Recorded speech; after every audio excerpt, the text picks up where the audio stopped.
So welcome to another Impact Sessions with me, Nick Bramley. I'm delighted today to have a guest on who has probably been working in one of the most difficult and challenging sectors in the UK in 2020.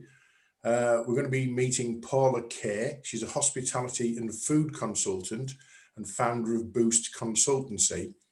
We've entitled this week's podcast, Hospitality and Food Businesses, Here's to a Better 2021. And I'd like to think that that means that we're going to see a raised glass or two to say, let's see the back of 2020. And Paula is going to share with us some of her thoughts and ideas on what we can do to support and help the sector. So without further ado, welcome to the podcast, Paula. Oh, thank you, Nick. I'm really delighted to be here today. More than welcome. We had a sort of conversation about the things that we could talk about and, some of the challenges that the sector's had. It's been it can only be described as probably the toughest year ever, stop, start, etc. But before we get into all that, just tell us a bit about Paula Kaye, the Boost Consultancy, what's your sort of backstory? How did you get to where you got to today? Yeah, right, Nick, no problem. So I've actually been in the hospitality sector now for over 35 years. Most of those years I was lucky enough to have spent with the iconic Betty's and Taylors of Harrogate. So when I was a lot younger, I think I always knew I wanted to go into hospitality. And so I went to Scarborough Technical College. I studied hotel management there. And when I was studying, I got a role as a part-time waitress working for Betty's at what was then Taylor's Tea Rooms. Which one was that? Can I ask, Paula? Which one? Yeah, the Taylor's Tea Rooms was in Stonegate. So it's now called Betty's Stonegate. In York? In York, yeah, the one in York. So basically that was my sort of start with Betty's. And when I left college, I joined them as a management trainee. And so I really learnt my craft from the floor up and spent over 31 years working in various leadership and management roles. Had some fantastic opportunities with them too. I opened the Harlow Car Gardens branch, spent many years operationally in York, looking after the York branch and doing sort of multi-site management in York, refit projects. So yeah, there was definitely a very, never a dull moment. So it was a business that was very, on the outside looks like it doesn't change and is very traditional, but actually the reason that Betty's is so successful is that it is a business that is really innovative and very creative, and so it's very fast.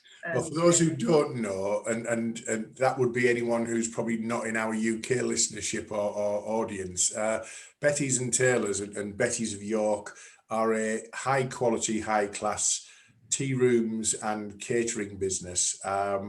They operate in York, in Harrogate. They've got 2 sites in Harrogate, including the one that Paula mentioned at Harlow Car Gardens. They've got one in Ilkley, I believe, and they've got a lot of export in terms of their quality of their product. And we've got to thank Yorkshire Tea, haven't we? Is that part of the Betty's brand? Massive fan. And what I will say to you, which I didn't realise before we came on, is we have a family tradition in the Bramley household, which we go to Betty's in York every Christmas Eve afternoon for afternoon tea before Christmas, and it's a fabulous experience, and it's just done very well. Not a bad brand to cut your working teeth on there, Paula, is it? I suspect. No, not at all. I was, as I say, really lucky to have been part of that business, and actually to have been able to have helped sort of grow and develop the brand over the years. So when I started, it was a very tiny family business, and when I left, it was quite a large sort of organisation. So like 1,300 people, as you mentioned, the sort of Taylors of Harrogate element and the Yorkshire Tea. So had lots of great experience of that sort of very transformational change that business undergoes as it sort of cuts its teeth and grows into a bigger business. And then when I left Betty's in 2016, I went to Vista Village, so in Oxfordshire, so away from Yorkshire, and was their food and beverage director. So it was nearly 3 years, sort of developed their food strategy and supported them implementing that. So opening sort of a couple of major restaurants, and we did a pop-up strategy. So worked with lots of very fun brands creating kiosks and very Instagrammable moments really for the guest. Well, somebody said to me that Vista Village is probably the second most visited inverted commas tourist attraction in the UK, because a lot of people fly into Heathrow and, you know, certainly from the Far East and sort of come across and think we'll go to Vista. It's an outlet. It's a very sort of Swiss designer outlet, but it's very accessible, isn't it, for the M4 corridor? So I've been a couple of times. I'm not a massive fan of shopping, but, you know, it's packed all the time, isn't it? And it's very international. Yeah, absolutely, very international. I'd say probably 60% of visitors generally international guests, but a real destination. So, like you say, very luxury, very sort of. It's all about creating a destination for the customer. So, in many ways, it was quite similar to Betty's in that sense, because it was all about creating something that was destination. Okay. And while I was there, I worked probably more as a consultant. So I was working in partnership with brands. Quite a lot of brands, 20, 30 different types of businesses, to help them optimize their business. And that's really what led me to Boost, because when I wanted to come back to Yorkshire, I felt I really wanted to continue to use my knowledge and experience to sort of work with a broad range of businesses to help them develop and grow. So yeah, that's really how Boost was born. What was the timing on Boost then? When was Boost born, Paul? When did you sort of develop and officially launch that then? Yeah, well, it was launched. Boost was born in sort of February of this year. So, but actually launched post our lockdown, because obviously, as we know, once things started to unfold with COVID, it became very clear for many businesses that lots of things needed to be put on hold. Yeah. Things didn't go ahead. So I used the time in lockdown to, I suppose, get clear on my proposition, create my website. So I was ready to go once things had reopened. Okay, well, I mean, talk about timing. That is either fortunate or unfortunate. There's certainly one thing would be said: if you can get through and help your clients to get through 2020, there's probably not much on the horizon that you're not prepared to, you know, throw your hat into the ring for, really. What intrigued me as a consumer in the early days of lockdown were when we started getting in the UK sort of less restrictive lockdowns. There seemed to be quite a bit of innovation in the food and hospitality sector, you know, pivoting and doing all sorts. What did you see, and what were the successes if you were looking into it, thinking, yeah, well, actually, that's you know, it's been quite successful in a way that maybe people wouldn't have thinking about before the 24th of March, which is our lockdown deadline day in the UK. Yeah, so I think pivoting was really, I mean, that's got to be a word, hasn't it, for 2020, but certainly in hospitality and in the sector, I think that what did come out very strongly was the level of creativity and innovation. I think it's interesting because as a sector, I think that we're naturally, like operational people naturally are able to sort of, I suppose, be quite agile and sort of switch things around. And I think we did see a lot of that.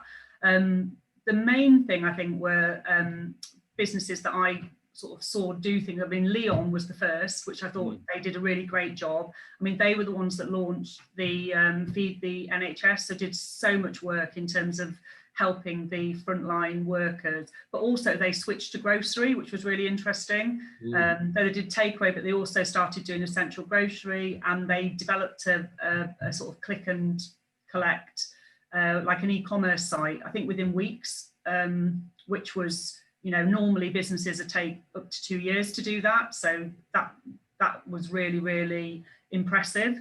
Somebody said that we've enhanced our digital capability, 5 years worth of enhancement in like 6 months. And that's a great example of Leon without little alternative, I guess, is just thinking we've got to do something. And you know, you would traditionally see Leon, I certainly do as a consumer, as a sort of fast food outlet that you see at stations and sort of, you know, those kind of outlets. And for them to take a lead on something quite innovative was great to see. And quite a few people followed that, didn't they? I think on a localized level, you saw pubs and restaurants opening for takeaways, and they were doing outside, wood-fired pizza oven sort of stuff and deliveries and all that kind of thing. Where were you with your thinking as Boost and as a food and hospitality expert in those early days? I mean, could you see light at the end of the tunnel? Were you confident? Was it nerve-wracking? Where were you with your thinking and potentially the clients you were trying to attract to a fairly new business? So I think I was all of the above. I was nervous. I was sort of like optimistic, and sort of switching on my brain in terms of how do I think about my business differently. What will people be needing? So I think that's where I went to, is what will people need? And so from a very pragmatic point of view, I was very good at being sure that I sort of followed all of the guidelines of changes, because they changed so much at the beginning, Nick. They were, so making sure that I had something that I could share with businesses, not as something to sort of not as a sort of fee, but to work with them, so that if people contacted me, I was able to sort of help guide them to things, because there was a lot of free things around at that time, but it was hard to maybe make sense of it. So those sorts of things were much more pragmatic. And then also just thinking in terms of, like, what will customers need now? So there was a lot about restrictions in terms of covers. So how can we think differently? How do you use outside differently? How do you maybe recreate your operational flow? So just using and applying my own experience and knowledge into how I would approach those different scenarios. So I did a lot of my own scenario planning, really, so that I could support as and when I had businesses come to me, really, Nick. Well, a couple of things that struck me there. You are sort of suggesting that the government were making up as they went along, and I'm going to suggest that that's probably the case, and we're not going to get into too political discussion about that. So it was very much, what's today's news and what's happening tomorrow, particularly in your sector. But I really love the fact that you seem to have put your potential customer at the heart of the Boost experience or potential experience. And when you said, what do they need right now? You've then created a sort of a platform to deliver what they need. So that's brilliant to see. And that's not surprising that, with that expertise that you've got, you've created that platform. So how's Boost been received then, given that it's such a tough, challenging sector? We'll talk about stop start shortly, but has Boost been well received by those that you've engaged, in over the last 9 months or so in the UK? Yeah, definitely. I mean, it's been slow, obviously, because the sector has been hard hit. There's been lots of people that I've talked to that I have been able to help on a very sort of ad hoc and official basis, which has been great. And I'm really, really happy to do that. But I am having really good conversations with businesses. And I think that what that provides for me is some really good, an indication that there'll be some green shoots coming through next year. So I am, feeling, as more optimistic that next year we will start to see people reset, rethink, and they're going to have to rebuild. I mean, it's going to be very different. And I'm not trying to take away the fact that there's so many businesses that we've sadly lost as a result of it. But those that have managed to, trade through it and are still here, I think that they will need some support, and that's what I'm focused on, really, Nick. Well, I heard an interview on the radio with a guy the other day, and he owned 15 pubs and restaurants in sort of the northwest, and he was saying, we're managing to trade through, and I was thinking, wow, that's quite impressive with that overhead and all the things that go with that. But if he's still here, in January, February time, then, it's people like that who are just going to have to look and sort of roll the sleeves up and go, right, what's next, aren't they, really? I'll just go back a little step, though. The stop-start bit of the sector has been really frustrating for me not as a consumer, because I'm not in a particular hurry to go into a pub or restaurant with a load of people in a non-socially safe environment. But we've had lockdown, an ease of lockdown, eat out to help out, then tiered systems, then another full lockdown, then more tiers, then 5 days open at Christmas.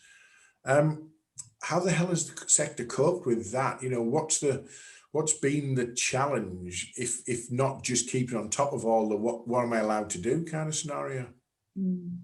well, I think that has been one of the things, is how do you keep up to date with what you're able to do. And I have to say that the trade body for hospitality, UK Hospitality, have been really, really brilliant at providing some really clear advice. And I think Kate Nichols, their sort of chief exec, has been brilliant in terms of championing government as well to give clear advice.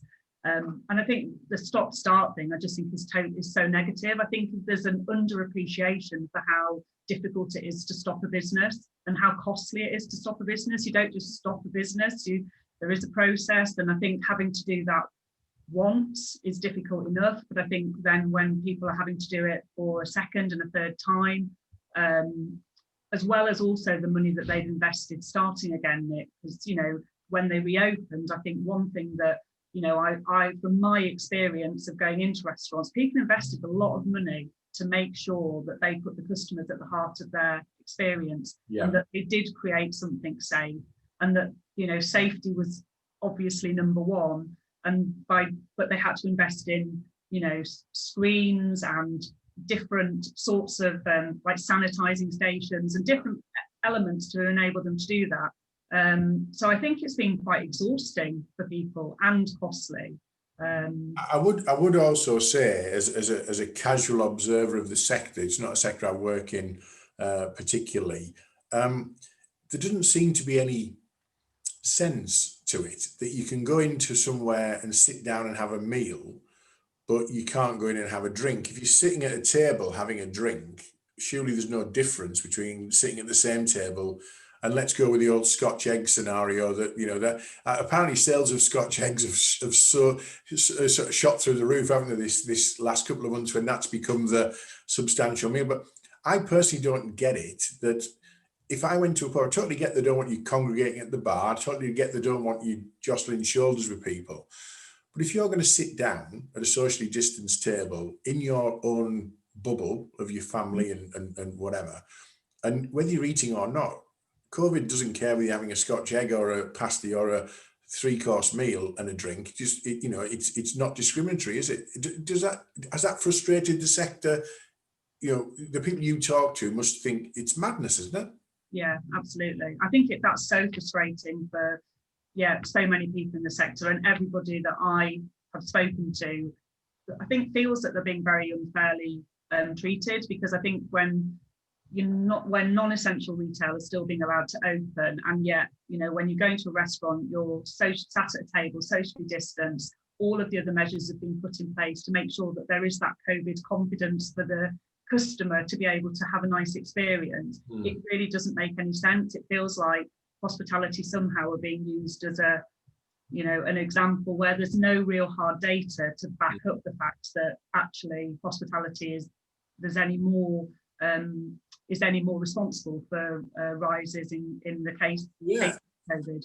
I would say that. I don't think I've seen any evidence that says that yes, you see when, Soho in London in September was packed to the ginnels in the streets and whatever. Yeah, you understand that, but that wasn't responsible sort of hospitality, and it wasn't the hospitality sector's fault. It was probably the consumer's fault at that stage. But anyway, let's move on to something more positive. We've got Christmas. I'm going to release this podcast just before Christmas, the day before we've got a 5-day opportunity in the UK to meet people under certain restrictions. How has the hospitality sector responded to that? Does it make a difference to them? Is it the light at the end of the tunnel? Is it more trouble than it's worth for 5 days? What's the view of the sector as you're finding it, Paula? Well, I think it's in many cases it doesn't make a huge amount of difference, because the tier systems that are in place are the ones that really make a difference to the hospitality sector. So even though you have the restrictions, for example, in York, where I am, and we can mix with different people, with another household or 2 other households inside, we can still only go into a restaurant with our own family. We can't go with another household.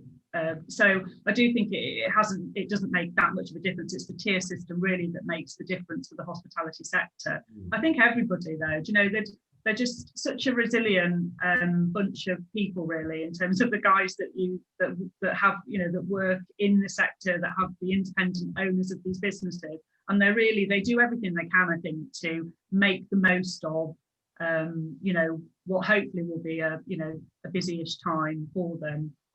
You know, and I think that's all people can do, really, is just, you know, it's head down, isn't it, this time of year, getting on and making the most of the trade that's there. Absolutely. Well, let's get on to other confidence issues then. The vaccine programs must have given, pardon the pun, the sector a shot in the arm. I'm going to apologise to every listener and viewer for that one, but it must have given the sector certainly you know, a boost. And we'll give you your name of your consultancy, another plug with that one. I'm going down every pun route possible here.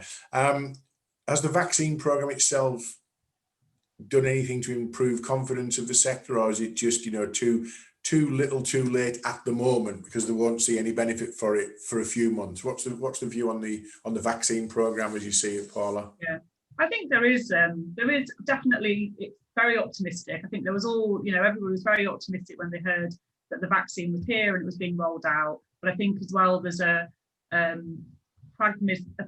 sort of very practical sort of approach in terms of it's going to take time. You know, it's not going to be rolled out everywhere until the end of the year. So I think there's a realization that it just will take time for that to kick in. But yeah, definitely some optimism. I mean, you know, that was great news. I mean, it is great news, isn't it, that there's a vaccine? That's got to be something that we're all gives definitely some more hope for next year.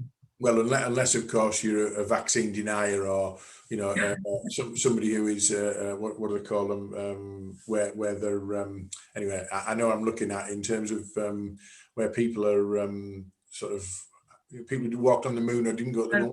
What do they call them? I can't remember the name of it. I can't remember the name of the type, but deniers anyway. But most people are going to be sensible about it, and hopefully, you know, that will help the sector. I'm going to just finish on 2020 and just see if there's any themes or trends that you've seen emerging as a result of COVID. You talk about Leon doing something very innovative. That's one sort of brand, as it were. Are there any other themes or trends that you're seeing that may transcend COVID and remain, you know, once we get back to inverted commas normal? Yeah, I think I think delivery we were already seeing delivery as a trend pre-COVID, but that's obviously a little bit like technology being massively accelerated. And I think that is something that will continue. And I think the way people are finding new ways to take their products to their customers. So menu kits, I don't think that they're going anywhere. And I think, you know, even locally, Roots, Tommy Banks has done the menu kits. And those are something that's actually created a new sales stream for their business, which is great. You know, so I think those things will stay. I think there's been a real reconnection with community and local, which is brilliant. So I think that the working from home is obviously something that's going to continue, Nick, but I don't think that's going to go anywhere soon. And I think what that has done is meant that people are staying closer to home, so they're supporting local businesses.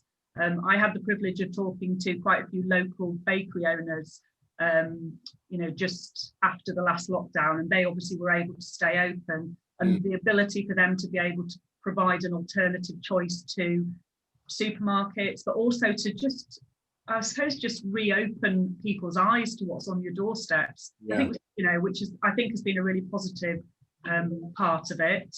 I think there's also, you know, whilst we probably appreciate our local providers now, food and beverage and hospitality providers, more than we did before, there's actually been a drive towards that as well. And there's almost like an undercurrent or a theme of, you know, you owe it to your community to support your community, and you know, long may that continue. And you know, the big boys will still make their own money, that's fine, but your local artisan bakery deserves a shout as well, don't they? Really, and deserves an opportunity.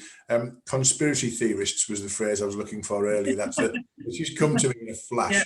So that's good to see, though, isn't it? I mean, so the local high street, as such as it were, the local community sort of shopping parade or arcade will hopefully get back to something like it's been a bit neglected, hasn't it, over recent years?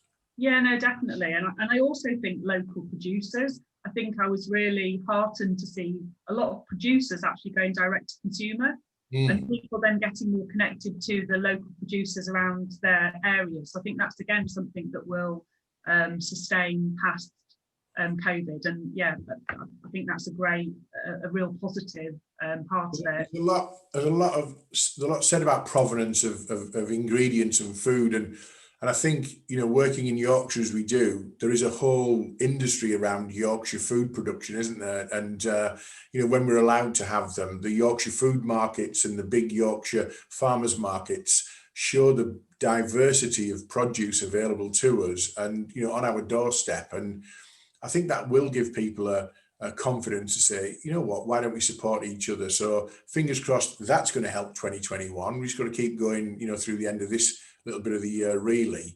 I'm interested in your customer viewpoint, really. You said to me, you know, it'd be good to explore how the customer experience is going to differentiate businesses going forward. What do you reckon businesses are going to have to do to put that customer experience even higher on their agenda? What are they not doing now, or what could they do even better, do you think, in 2021? I think in terms of customer experience, I definitely think that will be a differentiator. And the reason I think that, Nick, is because I do think that although I know that there are a portion of people that are still very nervous about going out, there are a lot of people like me. I want to go back out. There is almost that pent-up desire to be able to go and have an experience, and I suppose a newfound appreciation for those businesses that provide that for us, really. And so I think then it needs to be an experience. And although I don't think that I'm trying to think of like not sort of pulling on any particular examples, but I do think it's been tough for people to get the right balance between COVID confident and experience, and maybe sometimes they've forgotten the customer within that, in terms of, you know, like hospitality is all about how you make people feel. It's about a fantastic welcome. It's about being made to, you know, like you're welcoming somebody almost into your home, that sort of experience. I think somehow, because there's been obviously lots of things for people to have to navigate with it, that maybe has been lost. So for me, it's all about the, you know, the simple, the detail, you know, detail matters, that, you know, great service, we should be looking at those very little areas and sweating those small things, because actually to the customer that makes you feel very special and that you've been thought of and considered, really. Yeah, I mean, it's sometimes harder to build a rapport behind a visor or a face mask, but they've still got to look at it and say, you know, what's the whole experience from arrival to welcoming to seating to serving and all the things that go with that. You know, we all have favorite restaurants, and we have them for a reason. Sometimes it's the food, sometimes it's the ambience, isn't it? Sometimes it's the service. And, you know, we need to, you know, even if everybody went up 10% across each one of those three areas, they're going to be standing out, aren't they, from the crowd, really? And they're going to have to do that, aren't they, when people are, you know, more nervous about going out. They're going to be more choosy. They're going to make sure that they're going to choose the right places that have got all the things that tick the boxes, particularly if you haven't been out for a long time. You want to make your first time you go out properly to be memorable for the right reasons, not, well, I thought it was going to be challenging, and it was. That's not a great experience, is it? We don't want that, do we, in 2021? No, and I, you know, I definitely believe that those businesses that have a quality offer, that where they're focused around their people, so that they really focus on their customers and giving great service to their customers, and they build relationships with their customers, because let's face it, we all want to be engaged with, don't we? And regardless of having a face mask on, that, you know, that sort of human connection, as in not touching connection, but connection as in emotionally connecting with somebody, you can do that, you can still do that and deliver that. So I think those are the things that we will all be wanting to look for, and I think we want to support it. I mean obviously I'm in the sector, but lots of people that I speak to that have nothing to do with hospitality, they want to see the sector survive. You know, they want to support it. We all want our restaurants to be there. We want those trusted brands that we love to still be around and be strong and be thriving into next year. So, you know, I do think that there will be a lot of people that will, you know, go out and support that. Excellent. You probably look at things very differently when you have a hospitality experience, don't you? You won't be almost be able to help yourself. You know, other people go for the hospitality experience, think, oh, it's been a really good night. You're probably looking at the very fine detail of the thing, aren't you? Does that make relaxing on a night out difficult for Paula Kaye then? Do you know, it doesn't actually, because I think for me it's around it's company as well, isn't it, Nick? So it's who you go out with, and it's going out to socialise, and actually I also know what it's like to be the person delivering it. So I do understand that the challenges and how hard people work, and so yeah, I am able to enjoy myself. I definitely have trained myself to do that and not to be like looking at every single element of it. It's important to switch off, isn't it, and be able to have a nice time with your family, your friends, and yeah. Always helps if you've got a nice bottle of wine or something that's accompanying. I didn't like to say that, Nick, but yeah, that does help. That's certainly what I think, Paul. I'm interested in you're very sort of passionate about what you post on LinkedIn. You're very good at sharing. One of the things I really liked about you when I was researching, because we hadn't met until this session, which is I've often got clients and guests on that I know quite well, but this is the first time. It doesn't feel like the first time, to be fair. So I'm hopeful that doesn't for you. But you do prolifically post, really good content on LinkedIn, particularly. I don't follow the platforms, and I came across this. You've got sort of the Boost Consultancy 7 ways to support your business in 2021. I think it's called Thriving Through Uncertainty program. Do you want to talk us through? You've probably covered some of it in the questions that we've asked already, but do you want to go through 1, 2, 3, 4, 5, 6, 7, just in headline format? Just give us an insight, because I think it's really important that people know that there are people like you out there who are really keen to support and help them to thrive, and you're giving them access to ideas and content that can do it themselves, and they can maybe come to you for the more specialist stuff. So, talk us through the Thriving Through Uncertainty sort of 7 steps thing that you've got. I thought it was a really good piece of content. Thank you, Nick. So yeah, I was thinking about how do you, I suppose, share a few tips in terms of it's been really uncertain times, and how do you help businesses like shift from that survival mode to the thriving mode in terms of for the next phase into 2021. And we were talking about customer experience, and that's something, obviously, because of my background, that's very close to my heart in terms of hospitality. And so one of the 7 tips was around how do you take your customer experience to the next level. So a lot about what we talked about, that actually the thing that will differentiate you is if you can take your customer experience and shift it up a level. So there are lots of people out there that have a good customer experience, but how do you make it great? There's people out there with ordinary customer experiences. How do you make it extraordinary? And actually, the stories that we tell, and people do tell stories, you know if somebody's been somewhere and they've loved it, because they just can't wait to tell you. They want to, you'll never guess, you have to go. And because there's something magical's happened to them in that experience because of the quality of the food, that all those little steps that have worked. So it was trying to draw on, I suppose, the experience that I've had of creating that, I suppose, within Betty's and with my time at Vista, and distilling that into just very sort of 7 key points. And that was the sort of essence of it, really. So it was one was about the detail. So it was detail matters. And actually, I know people talk about retail detail, but detail is important in all customer experiences. So sweat the small things. Don't tell people that you shouldn't. Focusing on your customers. So it's quite easy, I think, in a business to forget why you're there, and actually, the customer is the reason. And so how do you serve their needs and their wants, and also the things that they don't even know they want? That's great service. Top performance on peak days. So I think that I always used to say to my teams that Olympic teams spend ages training for the Olympics. And so what we can't do is make sure that our busiest days, our busiest trading days, we've not thought about it, we've not planned, we've not got our, the right balance of staff there, because those things will let us down. Pace of service, so making sure that you're going at the customer's pace. Quite often, you know, too fast, too slow. Yeah. Nobody likes slow service, but nobody wants to be rushed through. Like Well, there's that feeling sometimes that the table's booked for somebody else very quickly after you're finishing, isn't it?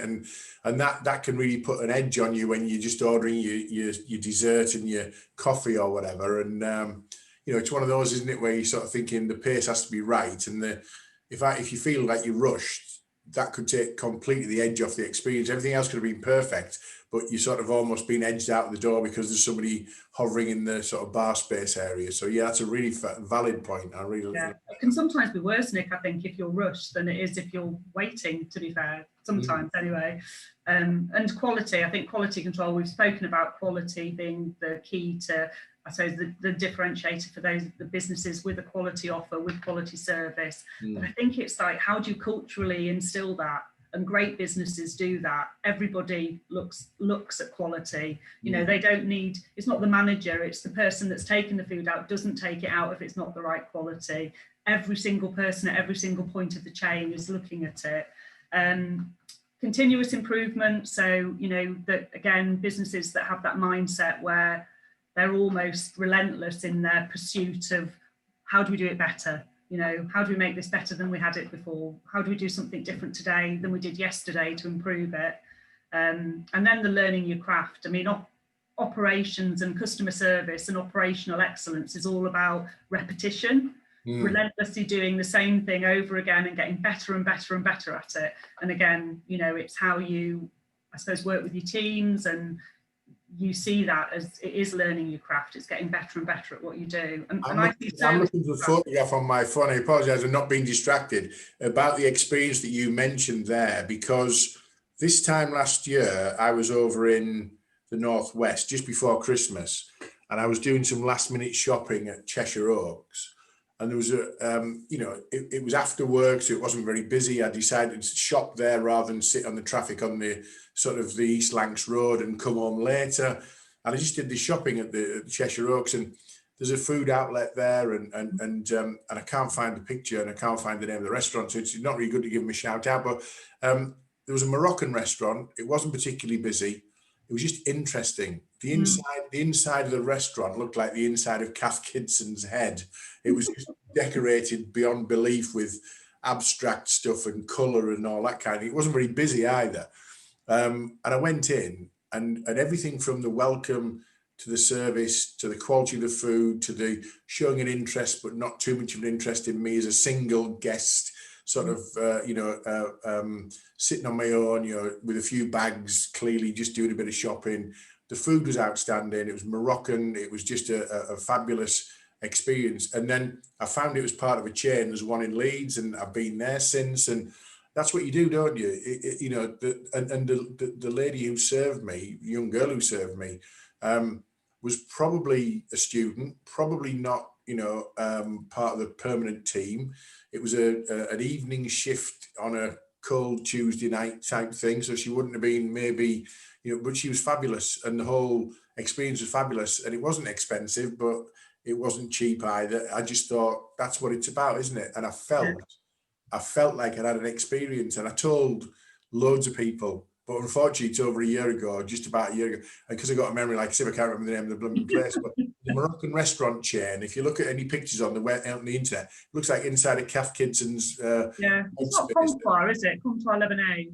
No, it's not that, but it'll come to me, and if I'll put it in the notes for the the episode. So yeah, and what else have we got to do? Have you done your 7 there, sort of, Paul? Yeah, I did the 7. Yeah, that was the 7. So yeah, the last one was about the, you know, the relentless repetition, making sure that you're learning your craft. That's really, you know, great operational excellence is all about, you know, practicing, really doing the same thing and doing and consistency, isn't it? I mean, it's yeah, delivering always, not sort of having a bad day. How long were you? Yeah, because the customer doesn't care having a bad day, does it? To be fair, no, not at all. How long were you at Betty's in York as a trainee manager, for example, before you felt that you had hit some of those consistency levels, and you sort of knew you could see things that needed sorting before they needed sorting? Is it, you know, it's quite a craft, isn't it? It is quite a craft, and I do think that service is a craft, and I think that I'm hoping as well, you know, that because of the spotlight on hospitality, people maybe will appreciate more what goes into it, because I think we're, you know, sadly, it's sometimes thought about as being really underskilled, and actually it's a fantastic sector, and it's probably one of the only ones where you can go, one of the few you can go in, start as a waitress and end up being the managing director. You know, and if you've got the talent and the drive and the ambition, then you know that's really possible. I mean, to your question, I think it was, I mean, Betty's is a really good grounding for those things, and their training is really, really meticulous. So you do get very, very good training, whereas, you know, hospitality sometimes people can get thrown in a bit. But I would say probably in terms of that, it would be, I reckon, when I did a year as a management trainee, and I had to learn everything, every single part of the business. And I think after that year, I was able to stand back and I'd almost, in my head, when I went onto the floor, I could tell you where every single customer was in their journey and what was needed and who I needed to maybe go and speak to. You soon assess that. Yeah. Okay. So interesting year. Fascinating challenges that people have overcome, and hopefully you're still here. Christmas upon us, 2021 vaccine, 2021 supporting local, 2021 pivoting into things that may be with us, you know, long term, like you say, deliveries and food menus and all that kind of thing. What's next for you and Boost then, Paula? You know, where do you think, if you look back at this time in 2021, looking backwards, where do you hope you've got to as Boost Consultancy, and what's next on that journey for you? Yeah, I think for me it's about building those relationships with clients and building up a good client base. I've got, like I say, some interesting projects in the pipeline for next year, and I'm hoping if it was this time next year, that I would have there would be quite a few of those under my belt, and I would have been able to have supported those businesses, I suppose, redeveloping maybe their models, rethinking their offers, and finding ways to thrive into sort of 2021, 2022. Well, you certainly got a good name for the business. I'm going to finish with a screen share for those who watch it on video. For those who don't, I'll just read through this. For those who are regulars of the Impact Sessions, you'll know it's available on all your popular podcast platforms: iTunes, Spotify, YouTube, Google Play, Podbean and Castbox. It's also hosted on the IMPACTUS Group website and, of course, our YouTube channel. I've got my details on the final slide, but it's more important because this is about my guests. So Paula is Paula Kaye, and Paula's from the Boost Consultancy. A telephone number, if I'm allowed to read that out for you, Paula, I'm assuming, is 07595 278 159. And it's Paula at boost-consultancy.co.uk, and the website's the same, boost-consultancy.co.uk. So I'll put all those notes in the show notes as well. Paula, it's been an absolute pleasure. I'm glad that you've helped, you know, the sector, albeit, you know, launching the business at the start of lockdown was an interesting proposition, I guess. I'm really delighted to have interviewed and met you. You're based in York, as I am. I'm sure our paths will cross when we're allowed to go out and do things. So on that basis, we'll maybe, you know, think about cracking a bottle of wine. I'm going to ask you then, finish on you're a hospitality and food specialist. You didn't say you're a wine specialist. What's your wine of choice? What's your tipple of choice? Oh, do you know, at the moment, I really like an Austrian Gruner Veltliner. That is my go-to. Okay, well, I'm going to ask if that's red or white, because I'm assuming Austrian, very, very much, you know, it's like a Riesling type, you know, Austria is probably known more for its whites than reds, isn't it, I would suspect. Yeah, but it's very good. I would highly recommend it. Yeah, definitely. Thank you, Nick, so much. I've appreciated having the chat with you, and we will definitely go and sample hospitality in York when we're allowed. Excellent. Well, there's plenty of places to eat and drink, and I'm a Malbec man, really. If I'm not a beer man, I'm a Malbec man. So, you know, a nice South African Malbec will do for me. So, Paul, it's been an absolute pleasure. I'll end the recording and wish you luck for a fabulous Christmas. And thanks for being a great guest on the Impact Sessions. Thank you. You too, Nick. Cheers.